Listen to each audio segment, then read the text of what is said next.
योगदान वाखाणण्यासारखं याची जाणीव आहे.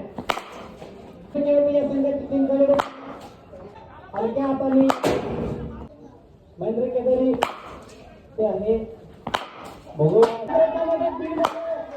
जर चेंडू खेळाडू बलाढ्य आहे परंतु आलेला ठिकाणी